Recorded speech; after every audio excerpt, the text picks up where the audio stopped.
Herkese selamlar kıymetli dostlar. Umarım iyisinizdir. Güzel bir gün geçirmişsinizdir bu gece. Arda Güler'in Rayo Vallecano maçı sonrası istatistikleri, yaptıkları, maç içerisindeki değerlendirmeler ve Xabi Alonso'ya yapılan tepkiler var. O tepkileri de teker teker anlatacağım. Şimdi öncelikle istatistiklere geçeceğim ama 0-0 berabere kalmalarına rağmen Arda Güler maçın en iyi oyuncusuydu. Real Madrid adına onu söyleyeyim. Bazı platformlara göre 8 ama resmi açıklamaya göre 7.9 rating oranıyla Real Madrid'deki en yüksek reytingi alan futbolcu oldu Rayo Vallecano maçında. 84 defa topla buluştu maç boyunca, 54 defa da pas attı. Bu 54 pasın 46 tanesi isabetli oldu. Bu da %85'lik bir pas isabet oranına tekabül ediyor.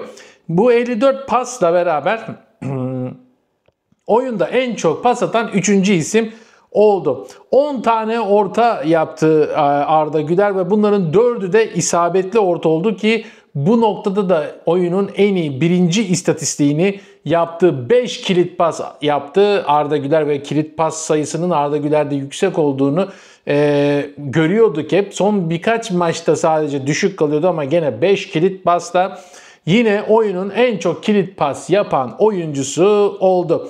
0,30 asist beklentisiyle, XA beklentisiyle en çok asist beklenen ikinci futbolcu unvanını aldı maçta.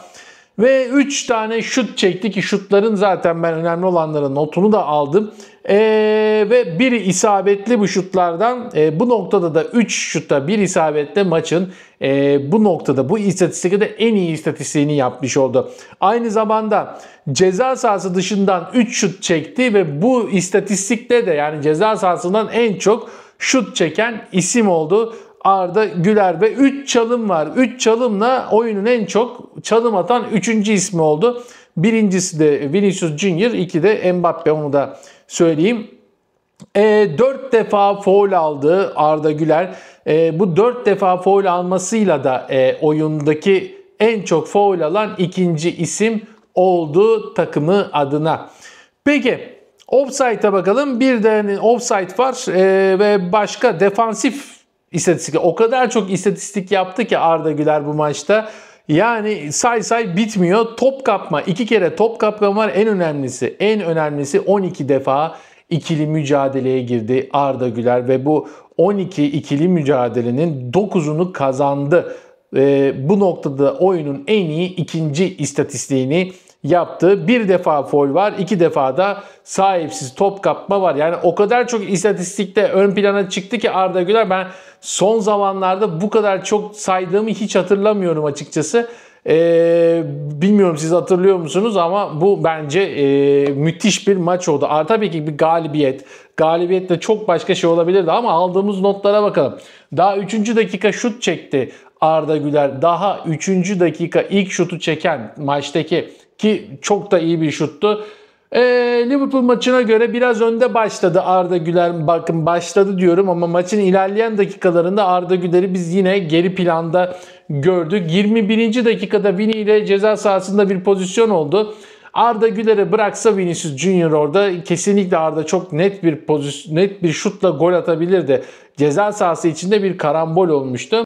Arda bu maça defansif olarak da etki etti tabii ki. Çok kritik hamleleri vardı ki bazı kontra ataklarda kritik hamlelerde bulundu. 51. dakikası yine mükemmel bir şut çekti Arda Güler ama direğin yanından out'a çıktı. Yani direği adeta böyle sıyırdı geçti denir ya, öyle bir pozisyon. 90. dakikayı not almışım. 90. dakikada müthiş çalımlar, yani 90+2'deydi tam olarak.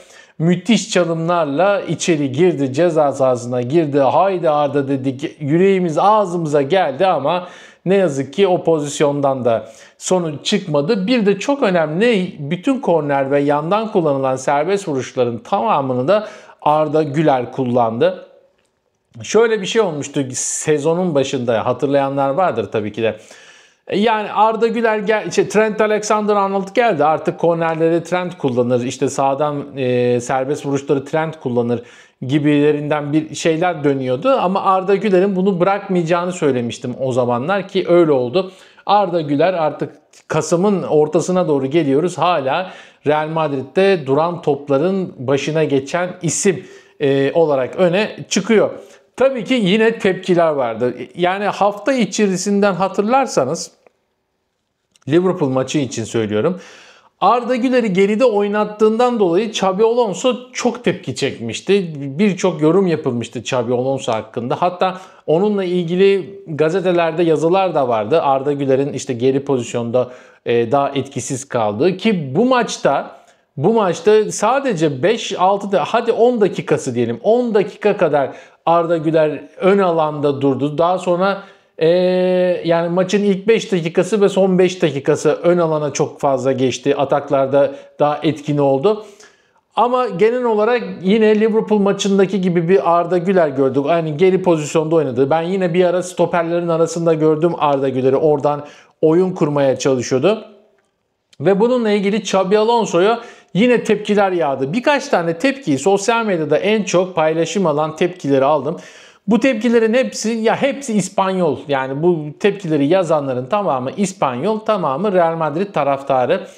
Umarım Madrid taraftarları Arda Güler olmadan 10 numara pozisyonunda pozisyon yaratamayacaklarını anlarlar. Çok geride olmasına rağmen sahadaki en iyi oyuncu demiş.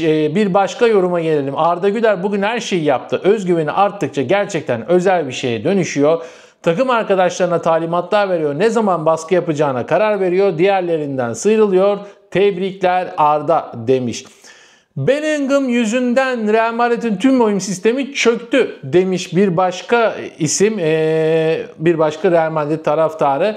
O geldiğinden beri Arda Güler'in pozisyonu değişti ve artık güzel futbol izleyemiyoruz. Bellingham gerçekten çok gereksiz bir oyuncu demiş. Bunlar benim yorumum değil. Bunlar Madrid taraftarının yorumu.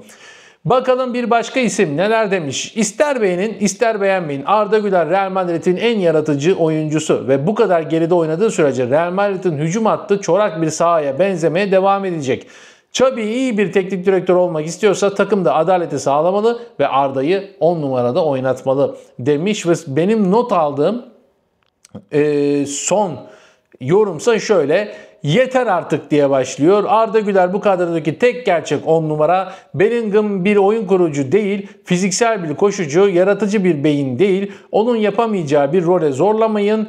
Arda'yı 10 numaraya koyun veya Bellingham'ı yedek kulübesine çekin. Tartışma bitmiştir. Hadi Xabi Alonso bunu yap demiş bir başka isim. Yani benim de aşağı yukarı böyle, tabii ki hiçbir oyuncuyu yermek gibi bir niyetim yok ama Bellingham'ın 10 numara pozisyona geçtiğinden beri Real Madrid'in atakları olgunlaşmıyor. O yaratıcılığı o ön alanda yapamıyorlar. Arda Güler de arkada kaldıkça da daha az topla buluşarak, ön alanda en azından daha az topla buluşarak forvet yani santrafordaki oyuncuları veya o anda ceza sahası içerisinde bulunan oyuncuların beslenmesi de çok daha zor oluyor kıymetli dostlar.